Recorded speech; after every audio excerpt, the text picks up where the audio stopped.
ထိုင်းနိုင်ငံမှာအိမ်ချမ်းမြေဝယ်တော့မယ်ဆိုရင်အရင်ဆုံးသိထားဖို့လိုတာက freehold နဲ့ leasehold ပိုင်ဆိုင်မှုအကြောင်းပဲဖြစ်ပါတယ်။ freehold ဆိုတာကအလွယ်ပြောရရင်အမြဲတမ်းပိုင်ဆိုင်မှုရှိတဲ့ပိုင်ဆိုင်မှုမျိုးဖြစ်ပြီး leasehold ဆိုတာကတော့နှစ်ရှည်အငှားပိုင်ဆိုင်ခွင့်ပဲဖြစ်ပါတယ်။ထိုင်းနိုင်ငံမှာအိမ်ချမ်းမြေဝယ်ခြင်းနဲ့နိုင်ငံသားတွေအနေနဲ့ထိုင်းနိုင်ငံရဲ့အိမ်ချမ်းမြေဥပဒေကနိုင်ငံသားတွေအတွက်တော်တော်လေးတင်းကျပ်ထားပါတယ်။ဒါကြောင့်နိုင်ငံသားတွေအတွက်ကွန်ဒိုတိုက်ခန်းတွေဝယ်ယူခြင်းကပဲကိုယ်ပိုင်အမည်ပေါက်နဲ့နှစ်ရှည်ပိုင်ဆိုင်နိုင်မှာဖြစ်ပါတယ်။ဒါပေမဲ့ကွန်ဒိုဝယ်မယ်ဆိုရင်လည်းကန့်သက်ချက်အချို့ကရှိနေပါသေးတယ်။နိုင်ငံသားတွေကကွန်ဒိုအဆောက်အအုံရဲ့49%ကို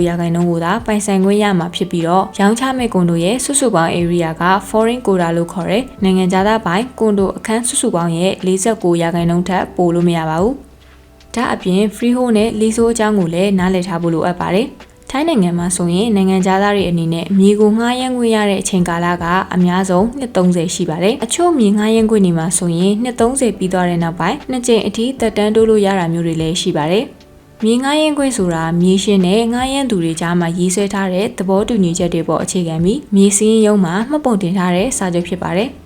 ထိုင်းနိုင်ငံမှာနိုင်ငံသားတယောက်ကလုံးချင်းအိမ်သို့မဟုတ်ကွန်ဒိုဝယ်တော့မယ်ဆိုရင် freehold မြေပေါ်မှာဆောက်ထားတဲ့အိမ်အမျိုးအစားကိုဝယ်ယူပြီးကိုယ်ပိုင်အမည်ပေါက်နဲ့နှစ်ရှည်ဝယ်ယူလို့ရပါတယ်။ဒါပေမဲ့ကွန်ဒိုတိုင်းက freehold မရတတ်တာကိုလည်းသတိထားဖို့လိုပါတယ်။ရေးကြည့်တာကထိုင်းနိုင်ငံမှာလုံးချင်းအိမ်သို့မဟုတ်ကွန်ဒိုဝယ်တော့မယ်ဆိုရင် freehold ရမရနိုင်ငံသားပိုင်ဆိုင်မှုလို့ခေါ်တဲ့ foreign quota ရှိမရှိကိုစုံစမ်းစစ်ဆေးပြီးမှသာဝယ်ယူသင့်ပါတယ်။လီဆိုးဝယ်ယူတော့မယ်ဆိုရင်လည်းယုံကြည်စိတ်ချရတဲ့အိမ်ချမ်းမြေအေဂျင့်တွေနဲ့ဝယ်ယူမယ်ဆိုရင်အကြံဉာဏ်ကောင်းတွေလည်းယူလို့ရသလိုဥပဒေနဲ့ပတ်သက်တဲ့အပိုင်းတွေမှာလည်းဆွေးနွေးတိုင်ပင်နိုင်မှာဖြစ်ပါတယ်။ထိုင်းနိုင်ငံမှာအိမ်ချမ်းမြေဝယ်ယူခြင်းနဲ့ဆိုရင်2018ခုနှစ်ကတည်းကထိုင်းနိုင်ငံမှာအိမ်ချမ်းမြေနဲ့ပတ်သက်ပြီးအတွေ့အကြုံရှိဝါရင်ကုမ္ပဏီတစ်ခုဖြစ်တဲ့ Sky Innohat Thailand မှာယုံကြည်စိတ်ချစွာဝယ်ယူနိုင်ပါတယ်။